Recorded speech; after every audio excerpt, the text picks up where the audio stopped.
के अंदर अपनी पढ़ाई पीक पे लेके गए और किन परिस्थितियों में आपके ब्राह्मणवाद की वजह से उन्होंने आत्मदाह करने को मजबूर किया। यूजीसी का बिल लागू करवा के सांस लेंगे और देश के अंदर जातिगत जनगणना करवा के सांस लेंगे। उससे पहले कोई बात को नहीं। तन साफ करने वाली आती है, जो झाड़ू पोछा करने वाली आती है, जो लकड़ी का कारपेंटर का काम करने वाला था, जो पत्थर का काम करने वाला था, उनको भी घरों के अंदर, आज भी दिल्ली देश की राजधानी कहलाती है, उनको भी टूटे हुए बर्तनों में जो ना चाय और पानी दिया जाता है। मतलब इतनी बेशर्मी, आज वो अपने आप को पढ़े लिखे लोग मानते हैं, लेकिन इन्होंने तो अपनी औकात से भी नीचे गिर गए कि आप जिसको हत्या सम्राट बताया करते आज उसकी जाति पे आ गए। इसका मतलब देश के अंदर जातिवाद है और जातिवाद होने के कारण ये यूजीसी का बिल आया था। और अगर जाति नहीं है तो सरकार क्यों करते?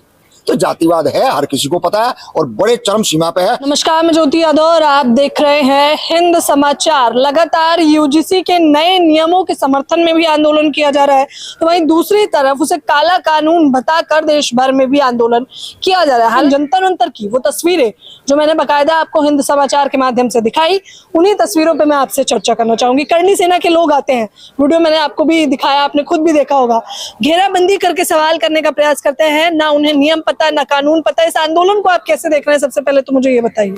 देखिए, उनकी कोई सोच और समझ नहीं है। यूजीसी के बाद जो बिल आया है, किन परिस्थितियों में आया है, क्या उसके कारण रहे हैं, तो उनको जानकारी तो है नहीं। उनको तो सिर्फ एक चीज दिमाग में, जहन में बैठ गया है कि भाई हमारे ऊपर झूठे SC एक्ट के मुकदमे होंगे। भाई जब ओबीसी को हक मिल रहा है, शेड्यूल कास्ट को तो ऑलरेडी मिल ही रहा है, महिलाओं को मिल रहा है और अल्पसंख्यक भी उसके अंदर हैं, तो आपने इस बात का पहले तो गहनता से उस बिल को पढ़ना चाहिए, समझना चाहिए कि दो जवान, एक बेटा और बेटी, इस देश के अंदर अपनी पढ़ाई पीक पे लेके गए और किन परिस्थितियों में आपके ब्राह्मणवाद की वजह से उन्होंने आत्मदाह करने को मजबूर किया।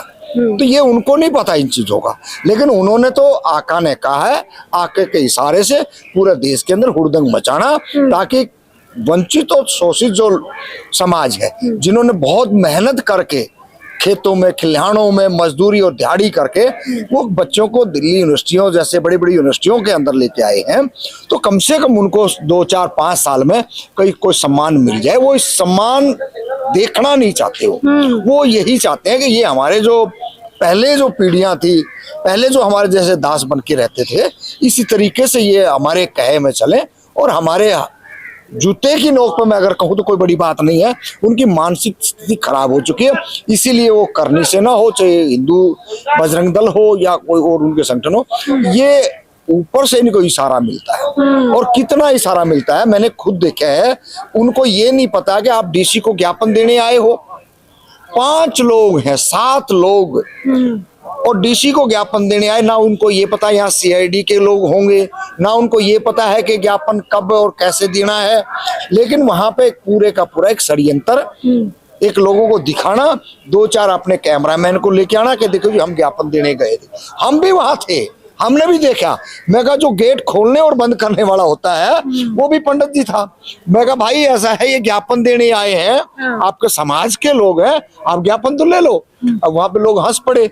मैं कहा ये है असली चेहरा इनका, असली चेहरा और चरित्र ये है। ये आए किस मुद्दे पे हैं, इनको ये नहीं पता है। और पूरे का पूरा जो ना बिल्कुल छोटे छोटे चिल्ड्रन बच्चों को लेके आ रहे, 2-3 महिलाओं को लेके आ रहे, मतलब शर्म आनी चाहिए आप लोगों को। लेकिन आंदोलन बड़े अलग तरीके से कर रहे हैं। मैं जंतर मंतर गई तो कह रहे हैं मोदी जी मुर्दाबाद, अमित शाह मुर्दाबाद। और मैंने तो देखा, मैंने आपको खबर बताई, पोस्टर पर PM प्रधानमंत्री देश के हिंदू हृदय सम्राट का फोटो है, दूसरी तरफ गृह मंत्री अमित शाह का, उस पर चप्पल बरसाए जा रहे हैं, लाठी डंडे बरसाए, ऐसे अनोखे तरह में आंदोलन किया जा रहा है। हाँ, तो अब पता चल गया ना, उनके हकों में जब कुछ छीनेंगे ओबीसी के लोग, इस देश की महिलाएं, तो उनको दर्द होने लग गया है। भाई पूरा माल मलाई तो वही खा रहे हैं। आज देश का प्रधानमंत्री, जिसको बहुत बड़ा ताकतवर ये बता रहे थे, आज उसको तो तेली बना दिया। हमने तो उसको तेली कहा या नहीं कहा कभी, हमने देश का प्रधानमंत्री माना, लेकिन इन्होंने तो अपनी औकात से भी नीचे गिर गए कि आप जिसको हत्या सम्राट बताया करते आज उसकी जाति पे आ गए। इसका मतलब देश के अंदर जातिवाद है और जातिवाद होने के कारण ये यूजीसी का बिल आया था। और ये वो कितने ही ताकत लगा लें, हम भी रोडों पे संघर्ष कर रहे हैं। यूजीसी का बिल लागू करवा के सांस लेंगे और इस देश के अंदर जातिगत जनगणना करवा के सांस लेंगे, उससे पहले कोई बात को नहीं। ये कितना ही हमारे को प्रलोभन दे, कितना ही हमारे को हिंदू बनाने का प्रयास करें, लेकिन हम आपके माध्यम से और तमाम डोर टू डोर लोगों को जाकर एक ही बात कहते हैं, आप इनके चुंगल में मत फंसे, आप ये अंधविश्वास और पाखंडवाद में ना जाएं। आपने अगर जाना है तो आप स्कूल जाएं, आपने अगर जाना है तो आप कॉलेज जाएं, अगर आपने जाना है तो कुछ अच्छे समाज की जो मीटिंग है उसमें जाएं, और भी अगर आप आगे जाना है तो अच्छे राजनीतिक दल हो कोई, उनके साथ मिलके ने कोई आगे बढ़ने का प्रयास करें, लेकिन वो हमारे को उल्टा हिंदू बनाने का प्रयास करें। हम उस एंगल में, उस शिकंजे में फंसने वाले लोग। लेकिन मैं तो देख रही हूँ एक वो तस्वीर है जहाँ प्रधानमंत्री की भी जाति याद दिलाई जा रही है, इस प्रकार से आंदोलन, एक आप लोग आंदोलन कर रहे हैं, आप लोग जाति सूचक शब्द भी नहीं बोल रहे, बावजूद इसके तिहाड़ भेज दिया जा रहा है आप लोगों को। देखिए नहीं, वो तो वो सिस्टम में अगर कोई भी लोग बैठे होंगे तो उनका पहला काम है। अब हम भी आपके सामने खड़े हैं, प्रशासन को जब भी हम कोई अपनी बात लेके जाते हैं 100-200 लोग, तो प्रशासन का पहले काम यही होता है कि हटाओ इनको, और उसके बाद में जब नहीं हटते तो हथकंडा उनका एक होता है कि मुकदमा दर्ज कर दो।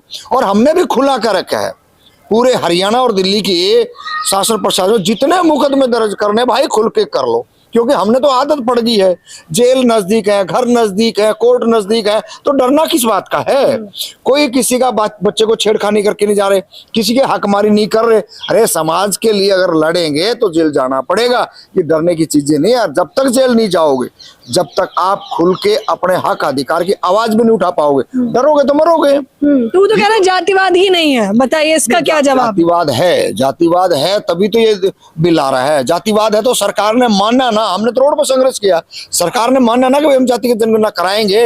अगर जाति नहीं है तो सरकार क्यों करती। तो जातिवाद है, हर किसी को पता है और बड़े चरम सीमा पे है।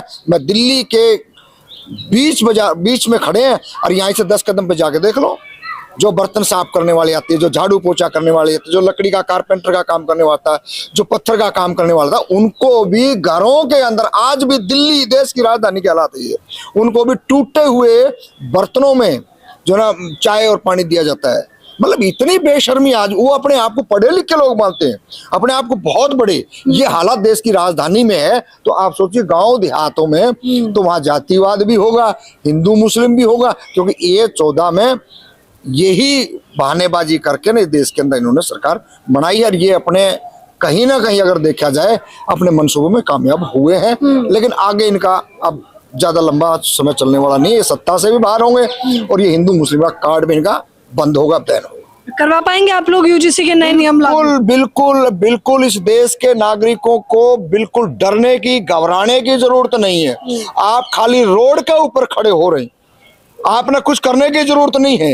एक तख्ती लेके आप रोड पे खड़े हो जाए, इस देश का कोई माई का लाल, कोई तानाशाह यूजीसी के बिल को और जाति के जनगणना को नकार नहीं सकता। आधी आबादी महिलाओं की है, महिलाएं हैं ना। अरे बेशर्मो, तुम्हारे घर में भी बहन बेटियां होगी, कुछ तो समझ लो। लेकिन नहीं, देश के अंदर दंगा, देश के अंदर हिंदू मुस्लिम, जहां कोई दलित को या दलित लड़ जाए या दलित से मुसलमान हो जाए तो पूरे के पूरे जो चुटियाधारी जनेऊधारी हैं वो हरामखोर, नालायक और निकम्मे रोड पे आ जाते हैं। अरे भाई, हुई है घटना, कोई इनकार नहीं करा, लेकिन देश के अंदर संविधान भी है, देश के अंदर प्रशासन भी है। समय आएगा, फैक्ट फाइंडिंग होंगे, जिसने गलती करी मुकदमा हो जाएगा। तुम अपनी रोटियां क्यों सेक रहे हो? तुम्हारे को किस साले ने बुलाया है? तुम्हारी क्या औकात है? तुम कोर्ट हो, थाने हो, जेल हो, क्या हो? लेकिन वही है ना, वो सरकार के दलाल और भड़वे हैं, सरकार और प्रशासन के पाले हुए पिल्ले हैं। ये तुरंत निकल समझ सकते हो, हालांकि शब्दों की गरिमा होनी चाहिए। नहीं, क्या किस बात की गरिमा? आप आके ना हमारे ऊपर हमला कर दो, आप हमारी बहन बेटियों को तको, आप हमारे अधिकार मारो, हम गरिमा रख लें, बहुत गरिमा रखें, बहुत हुआ समाज तुम्हारी ऐसी की तैसी। अब इनसे हमने कोई उपेक्षा नहीं है। जो इस देश के अंदर पाखंडवाद और आपस में हिंदू मुस्लिम करके लड़वाने वाले हैं, इनसे हम लड़ते आए हैं और आगे भी लड़ेंगे।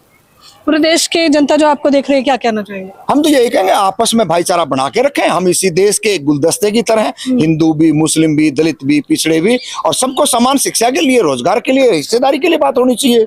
ये क्या आपस में लड़ा रहे हैं? क्या आपस में, कहीं जब समाज बड़े हैं, परिवार बड़े हैं, तो 2 बर्तन होंगे तो खुड़केंगे, लेकिन उसका इशू बनाना ये इस देश के अंदर अब नहीं चलेगा। भाईचारा बना के रखें, एक साथ रहें, एकता में रहें, अनेकता में। अनेकता में एकता है और सभी को भाईचारा बना के रखना चाहिए। और जो लोग राजनीतिक रोटियां सेक रहे हैं अपने फायदे के लिए, वोट बैंक के लिए, उन्हें सीधा अल्टीमेटम भी दिया जा रहा है। फिलहाल इस खबर के बारे में आप लोग मुझे अपनी राय जरूर दें। कैमरामैन नावेद के साथ ज्योति यादव, हिंद समाचार।